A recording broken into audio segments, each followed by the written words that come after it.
नमो नमः। मैं प्रकृति पंड्या, हेरिटेज इंस्टीट्यूट डूंगरपुर से। हमने ऑनलाइन क्लासेस स्टार्ट की हैं। एक्चुअली ऑनलाइन क्लास का मेन पर्पस जो है वो ये है हमारा कि कई विद्यार्थी लॉकडाउन के कारण इंस्टीट्यूट से वैकेशन हो गए हैं और उसी कारण से उनका उनका भी वैकेशन कर दिया है हमने। तो उनकी स्टडी डिस्टर्ब होना उन्होंने बताया है। तो हमने उन स्टूडेंट्स को उनकी बात को सुना और फिर हमें भी लगा कि सच में बहुत सारे बच्चों की पढ़ाई डिस्टर्ब हो रही है। जैसे कि कहा जाए तो पटवारी की वैकेंसी आने वाली थी, थर्ड ग्रेड की वैकेंसी आने वाली थी, तो उन सभी बच्चों की स्टडी भी डिस्टर्ब हुई। और उसके अलावा स्कूल के कुछ बच्चे थे जिनके एग्जाम्स आने वाले थे, तो वो भी स्टडी कर रहे थे, तो उन बच्चों की भी स्टडी डिस्टर्ब हुई है। तो इसी कारण से हमने पुनः उनको वापस से उनको स्टडी से जोड़ने के लिए ये हमने प्रयास किया है ऑनलाइन क्लास का। और अभी हाल फिलहाल हमने 1 से 2 घंटे की क्लास मैनेज की है, जिसमें मैं खुद संस्कृत और हिंदी की क्लासेस लेती हूँ। और उसके अलावा भी हमने टीचर्स को जोड़ने के लिए कहा है जुड़ने के लिए। तो बाकी यदि स्टूडेंट्स जितना इंटरेस्ट दिखाएंगे इतना हम उनकी क्लासेस को भी हम ऑनलाइन स्टडी के लिए तैयार करेंगे और ऑनलाइन स्टडी कराएंगे। वैसे ये स्टडी जो करा रहे हैं हम, वो आपको बता दूं, मैं जूम ऐप पर हमारी ऑनलाइन क्लासेस का फायदा आप ले सकते हैं। और क्लास से जुड़ने के लिए आपको सबसे पहले हमसे कांटेक्ट करना होगा, तब जाके आप जुड़ पाएंगे। मैं आईडी भेजूंगी तो ही आप जुड़ पाएंगे। तो इसके लिए आप नोट कर लें, मेरे 2 नंबर हैं, वो दोनों ही मोबाइल नंबर आप नोट कर लें। पहला है 6376385667 एंड सेकंड है 9461992832। ये 2 मोबाइल नंबर हैं जिनसे आप हमसे संपर्क कर सकते हैं। आज की जो ऑनलाइन की क्लास है, मैं उसमें आपको छंद और अलंकार कैसे होता है, वैसे तो मेरी पिछली कक्षा में छंद और अलंकार को मैंने पढ़ा दिया है, लेकिन एक श्लोक के ऊपर मैं आपको उदाहरण के तौर पर बताती हूँ कि उस उदाहरण से कि उसमें कौन सा छंद और कौन सा अलंकार हुआ है। तो उन दोनों छंद और अलंकार को हम पढ़ेंगे। तो आइए हम पढ़ते हैं। बाकी कोई भी आपको समस्या हो, यदि आप कोई क्वेश्चन करना चाहते हैं तो उसका भी बहुत अच्छा इसमें है। ऐसा नहीं है कि यूट्यूब की तरह हमने सिर्फ मैंने बोल दिया कर दिया और क्लास फिनिश, ऐसा नहीं होगा इसमें।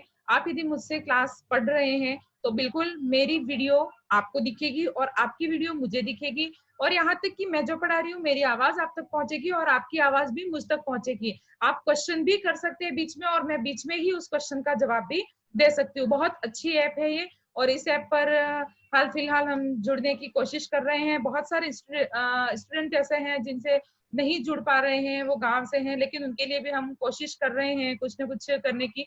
तो आप सभी एक बार इससे जुड़ने का प्रयास करें, कोशिश करें। निश्चित ही कहा जाता है कि विद्यार्थी और शिक्षक दोनों मिलते हैं, दोनों सक्रिय होते हैं तो परिणाम अवश्य ही बहुत जोरदार वाला होता है, शानदार परिणाम रहता है। सफलता हासिल किए बिना नहीं रहते। तो हम शिक्षकों की तरफ से पूरा प्रयास किया जा रहा है और आशा रखती हूँ कि मेरे जो विद्यार्थी हैं और बाकी लोग भी, यदि इंस्टीट्यूट के अलावा भी कुछ विद्यार्थी हैं या कोई जानना चाहते हैं, कुछ पढ़ना चाहते हैं, तो बिल्कुल हमसे जुड़ सकते हैं। अपन मिलकर प्रयास करेंगे और इस कोरोना की समस्या को गवर्नमेंट जैसे धीरे धीरे सॉल्व कर रही है, हम भी बिल्कुल इसे धीरे धीरे ही सॉल्व करेंगे। ऐसा ना सोचे कि कोरोना की वैकेशन हो गई, कोरोना आ गया, क्वारंटाइन हो गए, लॉकडाउन हो गया और हम कुछ भी नहीं कर पा रहे। नो, नो, नथिंग, ऐसा कुछ भी नहीं है। हम बहुत कुछ कर सकते हैं। एक ऐसी बात होती है कि कभी कुछ ऐसा अचानक से आ जाता है तो उसे हमें सहन करने के लिए हमें शक्ति नहीं होती, कैपेसिटी नहीं होती, लेकिन धीरे धीरे हमें सारी चीज सीखनी होती है और सीख जाते हैं। तो अब हमें कोरोना से डरना नहीं है, बल्कि कोरोना के साथ जीना सीखना है। तो आइए मैं आपको पढ़ाती हूँ। आज हम शिखरणी छंद के बारे में पढ़ेंगे। मैं यहाँ पर आपके सामने बोल रही हूँ, मैं आपको बोर्ड पर भी पढ़ा सकती हूँ। इसमें बीच में मैं अपनी प्रेजेंटेशन फाइल हैं उनके द्वारा भी आपको पढ़ाऊंगी। आप पढ़िएगा और अच्छे से समझिएगा, ठीक है।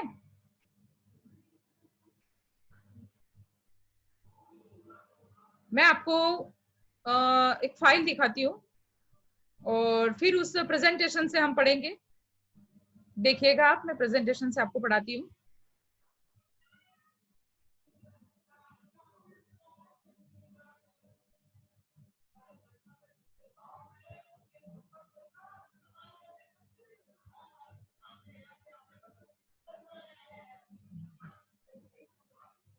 आप सभी के सामने एक फाइल ओपन हुई है यहाँ पर, जिसमें सबसे ऊपर लिखा हुआ है शिखरिणी छंद लिखा हुआ है। मैं आपको एनोटेट भी करती हूँ, इसमें स्पॉटलाइट से एनोटेट करती हूँ मैं आपको।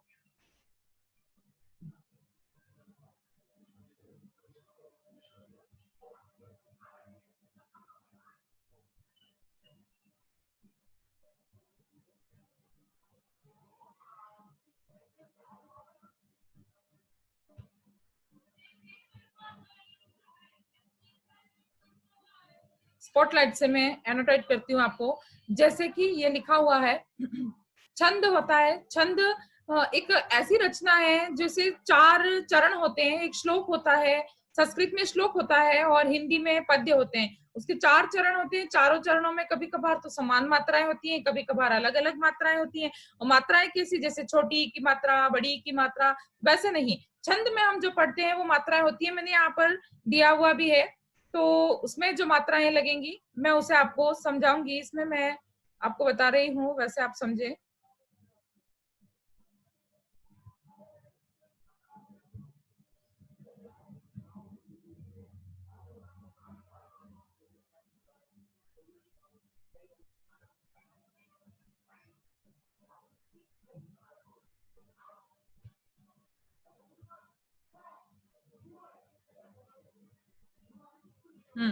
अब हम पढ़ेंगे। अब आपके सामने जो बिल्कुल क्लियर स्क्रीन आ रही है, छंद जैसे होता है तो छंद में 4 चरण होते हैं, मैंने अभी बताया था आपको। चारों चरणों में कभी कभार अलग अलग मात्राएं भी होती हैं, कभी एक जैसी, जैसे पहले चरण में 8 मात्राएं, दूसरे में। इन चरणों को हम पाद भी कहते हैं और चरण भी कहते हैं। एक चरण, दूसरा चरण, तीसरा चरण और चौथा चरण, ऐसे चरण होते हैं और इन चरणों में हम मात्राएं लगाते हैं। देखिएगा, हम शिखरिणी छंद पढ़ रहे हैं। मैंने लिखा है शिखरिणी छंद। शिखरिणी छंद किसे कहते हैं, क्या है, और उसकी परिभाषा, उसके लक्षण, वो सब चीजें हम देखेंगे। सबसे पहले शिखरिणी छंद को समझने के लिए हम उसके लक्षणों को देखते हैं। उसका लक्षण है, आप यदि सस्वर याद कर सकते हैं तो बहुत अच्छा है। रसई रुद्रैश्चिन्न यमन सबलागा शिखरिणी। क्या लक्षण है इस छंद का? आपके सामने आ रही है, एक पंक्ति लिखी हुई आ रही है जिसमें शिखरिणी छंद का लक्षण लिखा हुआ है। रसई रुद्रैश्चिन्न यमन सबलागा शिखरिणी। इसका अर्थ क्या होता है मैं आपको हिंदी में बता देती हूँ। अर्थ इसका कि इस छंद के प्रत्येक चरण में, मतलब ये यहाँ पर लक्षण जो है वो एक पंक्ति का दिया हुआ है, लक्षण एक पंक्ति का दिया है, लेकिन यही लक्षण उसके चारों पंक्तियों में लगता है। जैसे छंद होते हैं वो समवृत्त छंद होते हैं, अर्धवृत्त छंद होते हैं, विषमवृत्त छंद होते हैं, वैसे समवृत्त छंद में आ जाते हैं। ये वर्णिक छंद है, इसमें वर्णों की गिनती की जाती है। 2 प्रकार के छंद होते हैं, एक तो वर्णिक होते हैं और एक मात्रिक होते हैं। मात्रिक में मात्राएं गिनते हैं, वर्णिक में वर्ण गिनते हैं। तो ये वर्णिक छंद है, हम वर्ण गिनते हैं इसमें। तो इसमें क्या कहा है, प्रत्येक चरण में क्या क्या होता है, य यानी यगण, म यानी मगण, न यानी नगण, स यानी सगण और भ यानी भगण और ला गा, ला यानी लघु और गा यानी गुरु। यगण, मगण, नगण, सगण, भगण और अंत में एक लघु तथा एक गुरु वर्ण के क्रम से इसमें 17 वर्ण हो जाते हैं। यगण, मगण, नगण को आप पहले वीडियो में मैंने समझा ही दिया है वैसे, कि एक छंद को बनाने के लिए, उसके चरणों को बनाने के लिए एक सूत्र लगता है, यमाता राजभान सलगम। तो य माता से यगण बनता है, लघु गुरु गुरु, ऐसे छंद बनते जाते हैं, आप जानते ही होंगे। तो और नहीं जानते हैं तो मेरा पहले वाला वीडियो मैं आपको दिखा दूंगी, और जब क्लास स्टार्ट होती है तो आप क्वेश्चन करेंगे तो मैं बिल्कुल आपको समझाऊंगी। तो इसी तरह से ये 3-3 वर्णों से गण बनते हैं, इन्हें गण कहते हैं। और ये गणपाठ जो होते हैं वो 3-3 वर्णों से मिलकर बनते हैं। लघु गुरु गुरु होता है, गुरु गुरु लघु होता है, लघु गुरु गुरु लघु गुरु लघु होता है, गुरु लघु गुरु होता है। इस तरह से ये 3-3 वर्ण लेते हैं। आगे उदाहरण में मैं जब समझाऊंगी तो आपको अच्छे से समझ में आएगा। तो इसी तरह से ये जो गण है वो 3-3 शब्दों से मिलकर के बनते हैं। 3-3 वर्णों का एक जोड़ा होता है, एक शब्द बनता है, उससे यह गण बनता है। तो ये जो शिखरिणी छंद है। इसमें यगण, मगण, नगण, सगण, भगण और अंत में एक लघु वर्ण और एक गुरु वर्ण होना चाहिए। और उसका दूसरा नियम क्या है कि 6 और 11 वर्ण पर यति होती है। जब हम इसे गिनते हैं तो 17 वर्ण है, तो 17 वर्ण में पहले जो 6 वर्ण हैं उस पर और बाद के जो 11 वर्ण हैं उस पर यति होती है। दोनों के ऊपर यति लग जाती है, पहले अल्प विराम और फिर पूर्ण विराम लगता है। इसे मैं एक उदाहरण के द्वारा आपको समझाती हूँ। अभिज्ञान शाकुंतलम के श्लोक बहुत छोटे तो नहीं कह सकते, बड़े तो हैं, लेकिन फिर भी उपमा से युक्त है, हमें आसानी से याद भी हो जाते हैं और बड़े रुचिकर भी हैं। तो उसमें बहुत सारे एक्चुअली छंदों के और अलंकारों के बहुत सारे उदाहरण अभिज्ञान शाकुंतलम में मिलते हैं। तो मैंने अभिज्ञान शाकुंतलम का एक उदाहरण लिया है क्योंकि 11वीं 12वीं और उसके अलावा देखा जाए तो बीए की क्लासों में भी अभिज्ञान शाकुंतलम पढ़ाई जाती है, जिस कारण से अधिकतर बच्चे उससे जुड़े हुए रहते हैं, इसलिए मैंने उसी का एक साधारण सा उदाहरण लिया है। बहुत सुंदर उदाहरण है, देखिएगा। अनाग्रातं पुष्पं किसलयमलूनं कररुहे रनाविद्धं रत्नं मधुनवमना स्वादितरसम् अखण्डं पुण्यानां फलमिव च तद्रूपमनघम् न जाने भोक्तारं कमिह समुपस्थास्यति विधि। ये श्लोक लिखा है, आपके सामने आ रहा होगा, स्क्रीन पर दिख रहा होगा, देखिएगा। इसमें इसका अर्थ हम बाद में जब अलंकार पढ़ेंगे तब इसका अर्थ भी पढ़ लेंगे। पहले मैं इसमें ये बता देती हूँ कि इसमें हमने इस श्लोक में छंद कैसे लगाया है। वैसे मैं साधारणतः बता दूं कि यह श्लोक जो है वो शकुंतला के लिए दुष्यंत के द्वारा कहा गया है। और पहली बार जब वो दुष्यंत है वो आश्रम में प्रवेश करके शकुंतला को देखता है तो उसे देख करके वो मुग्ध हो जाता है और उसकी सुंदरता पर उसने ये श्लोक कहा है। अब मैं बताती हूँ आपके इस पर छंद के नियम कैसे लागू होते हैं, उन नियमों को हम देखते हैं। पहली पंक्ति को मैंने लिखा है अलग अलग रंगों में, मैंने लिखा है ताकि आपको 3-3 वर्ण का जोड़ा समझ में आ जाए। अनाग्रातम पुष्पम किसलयम अलूनम कररुहे। सबसे पहले आया है अनाग्रातम, उस पर मात्राएं कैसे लगाई है मैंने देखना। अ है तो अ पर नीचे एक डंडा किया हुआ है, सीधा एक डंडा, एक खड़ी लाइन की हुई है, मतलब वो मात्रा लघु है। और जहां पर एस किया हुआ है तो एस का अर्थ होता है दीर्घ मात्रा, गुरु मात्रा। तो अ जो है उसके नीचे एक एक करके उनके नीचे मैंने मात्राएं लगाई हैं, थोड़ी सी आगे पीछे जरूर हुई है लेकिन बिल्कुल सही तरीके से लगी हुई है मात्राएं। आप देखिएगा अ के नीचे सीधी खड़ी रेखा की हुई है, मतलब वो लघु मात्रा है।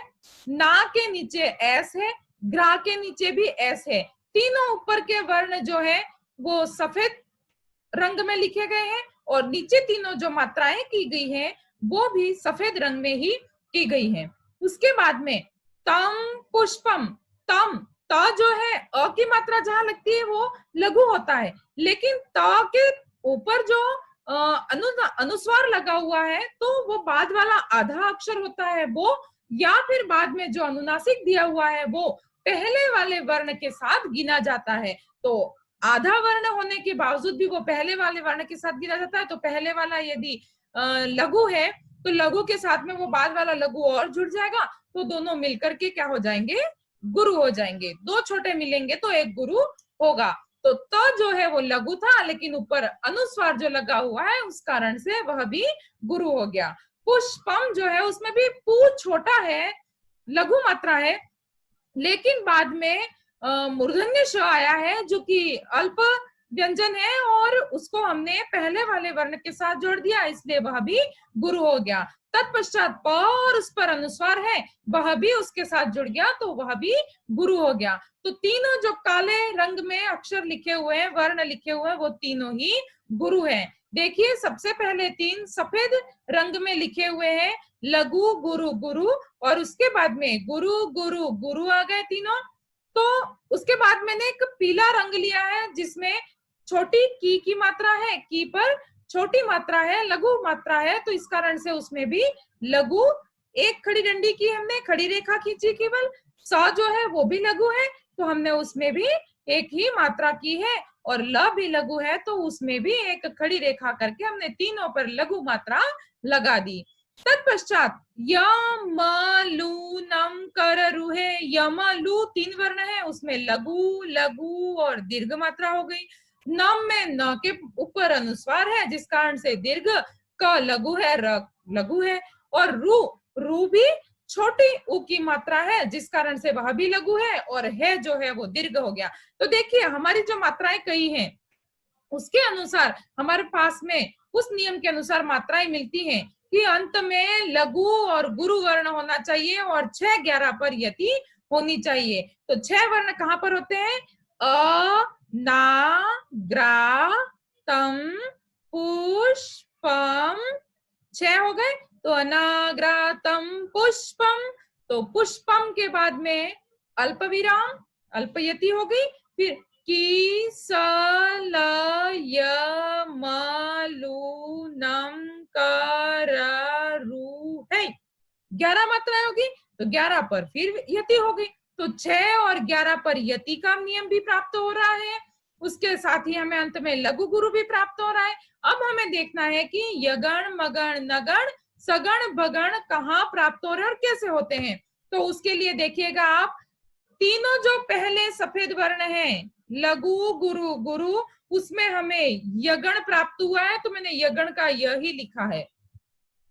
उसके बाद में तीनों गुरु हैं जहां पर हमें मगन प्राप्त होता है। मैंने जो आपको सूत्र बताया था यमाता राजभान सलगम, तो यमाता राजभान सलगम में कैसे हुआ था, मैं हाँ यमाता राजभान सलगम जो बताया था उसमें य मा ता, तो य में लघु, मा में दीर्घ मात्रा हो गई, गुरु हो गई, और फिर से मा में गुरु मात्रा हो गई, तो यगण हो गया। मातारा तीनों ही दीर्घ है तो तीनों ही गुरु होने के कारण मातारा में मगण हो गया। तत्पश्चात फिर से नगण प्राप्त होता है क्योंकि तीनों ही लघु स्वर लघु वर्ण प्राप्त हुए हैं, इस कारण से तीनों ही मात्राओं में न प्राप्त हो गया नगण। उसके बाद में आता है सगण प्राप्त हो रहा है, सगण में लघु लघु और गुरु मात्रा आती है जिससे सगण प्राप्त हुआ है, तो यमलू में सगण हो गया। तत्पश्चात नम कर उसमें बगण प्राप्त हो रहा है, दीर्घ अर्थात गुरु लघु और लघु मिलकर के भ हो रहा है, और रुहे में लघु और गुरु वर्ण सहित हमारा ये छंद पूरा हो जाता है। यमन सबलागह लघु लघु गुरु हो जाता है और शिखरिणी छंद प्राप्त होता है।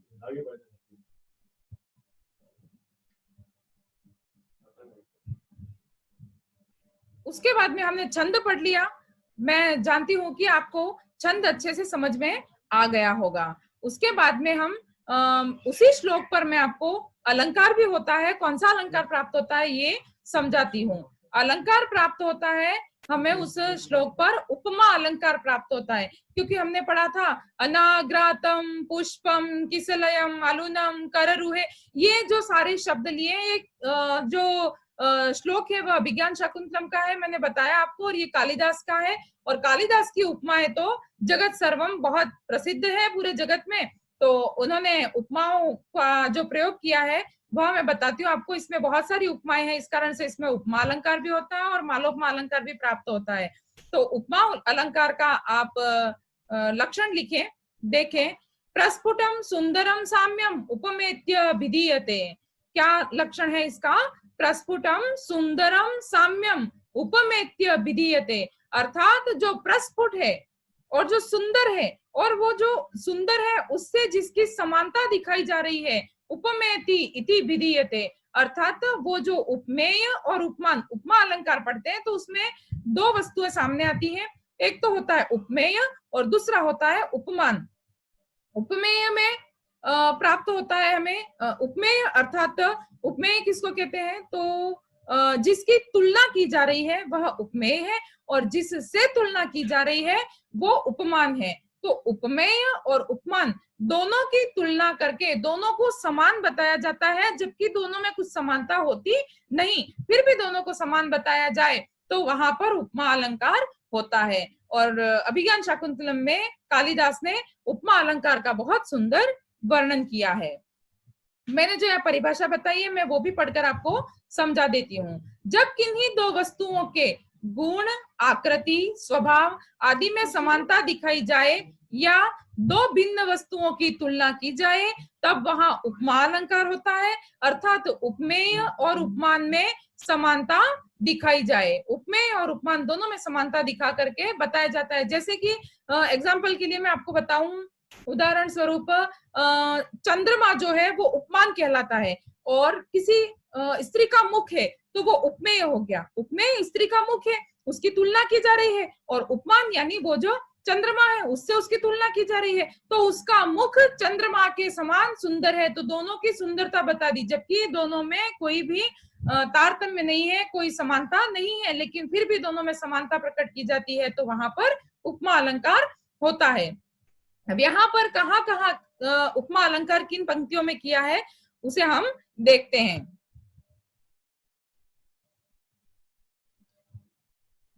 पहली पंक्ति है, अनाग्रातम पुष्पम किसलयम अलूनम कररुहे रनाविद्धम रत्नम मधुनवमना स्वादितरसम अखंडम पुण्यानाम फलमिव च तद्रूपम अनगम न जाने भोक्तारम कमिह समुपस्थास्यति विधि। ये श्लोक है, तो उसमें सबसे पहले कहा है अनाग्रातम पुष्पम, जिस प्रकार से पुष्प को सूंघा नहीं गया है, शकुंतला के सौंदर्य को, उसकी युवावस्था को यहाँ पर प्रकट किया है कवि ने, और इतना सुंदर उपमा का उदाहरण और कहीं प्राप्त नहीं हो सकता जैसा कि कालिदास की कलाओं में प्राप्त होता है।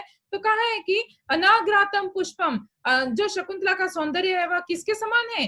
पुष्प के समान, वो पुष्प जो कभी सूंघा नहीं गया है उस पुष्प के समान है। और किसलयम अलूनम कररुहे, और क्या कहा कि किसलयम अलूनम कररुहे, मतलब किसलय यानी नवीन जो पत्ता होता है, नया नया जो पत्ता होता है, और वो पत्ता जिसे कभी नाखूनों से छेदा भी नहीं गया है, किसी ने उस पत्ते पर नाखून भी नहीं लगाया, उस बिना छेदे हुए नव पल्लव के समान उसका कोमल सौंदर्य है। और उसके अलावा कहा है अनाविद्धम रत्नम, जिस प्रकार से एक रत्न, एक मोती जो होता है, एक रत्न जो होता है उसे छेद भी नहीं किया गया है, ऐसे नवीन मोती के समान। मधुनवमनास्वादित रसम, अर्थात नए नए मधु यानी शहद के समान, शहद जिसका आस्वादन एक बार भी नहीं किया गया है, भौरे के द्वारा भी उसका आस्वादन नहीं किया गया है, ऐसे नवीन मधु के समान जिसका यौवन है, जिसका सौंदर्य है। अखंडम पुण्यानाम फलमिव च तद्रूपम अनगम, अर्थात कि ऐसा अखंड पुण्य जिसका कभी समाप्त ही नहीं हुआ, पुण्य कभी स्थगित नहीं हुआ है, कभी रुका नहीं है, ऐसा अखंड पुण्यों से बनी हुई जो इसका सौंदर्य है। न जाने भोक्तारम कमिह समुपस्थास्यति विधि, पता नहीं, मैं नहीं जानता कि विधाता ने इस सौंदर्य को भोगने के लिए किस सौभाग्यशाली को यहाँ प्रस्तुत करेगा, इस सौंदर्य को भोगने के लिए मैं नहीं जानता, ऐसा दुष्यंत शकुंतला के लिए कहता है। तो यहाँ इस श्लोक में जहां जहां भी उदाहरण आया आपने समझा होगा कि पुष्प से उसका तुलना की गई है, शकुंतला की जो सुंदरता उसकी तुलना पुष्प से की गई है, दूसरी बार उसकी तुलना किसलय नवीन पत्ते से की गई है, नवीन रत्न से की गई है, चमकते मोती से की गई है, उसके अलावा उसकी तुलना अनास्वादित रसम मधु यानी शहद से की गई है जो कभी चखा नहीं गया है, और अखंड पुण्यों से की गई है। ऐसा तो संसार में कोई स्त्री या पुरुष होता ही नहीं है कि जिसके द्वारा पुण्य की कभी रुकावट आई ही नहीं हो, कभी कोई पाप किया ही नहीं हो, लेकिन इसे तो बहुत ही अनग बताया और बहुत ही अखंड पुण्यों का फल बताया गया है। तो ये सारी उपमाएं देकर के इस अलंकार को इस श्लोक में सुशोभित किया गया है। तो हमने यहाँ पर बहुत अच्छे और सरल तरीके से उपमा अलंकार के प्रयोग को भी समझ लिया है और अच्छे से इसे हमने देख भी लिया है। मैं सोचती हूँ कि शायद आपको अच्छे से समझ में आया होगा। अब मैं यही कहना चाहूंगी इस वीडियो के अंत में कि यदि आपको पसंद आया है यह वीडियो और ये ऑनलाइन क्लास आपको पसंद आई है, अच्छे से समझ में आ रही है, तो आप निश्चय ही हमसे जुड़िएगा। मैंने दोनों ही मेरे नंबर आपको मोबाइल नंबर पहले ही लिखवा दिए हैं, और आप इस नंबर से जुड़ करके मुझसे ऑनलाइन क्लासें ले सकते हैं। मैं छंद अलंकार पर भी ऑनलाइन क्लास करूंगी। उसके अलावा मैं संधियों पर, स्वर संधि, व्यंजन संधि और विसर्ग संधि पर करूंगी। उसके अलावा जो सिलेबस आता है, जो पाठ्यक्रम है, जैसे जैसे जो भी विद्यार्थी मुझसे जुड़ना चाहेगा और वो जैसी भी क्लास लेना चाहेगा, हम उसका एक ग्रुप बना करके, एक समूह बना करके उसे ऑनलाइन क्लास ज्वाइन करवाएंगे। धन्यवाद।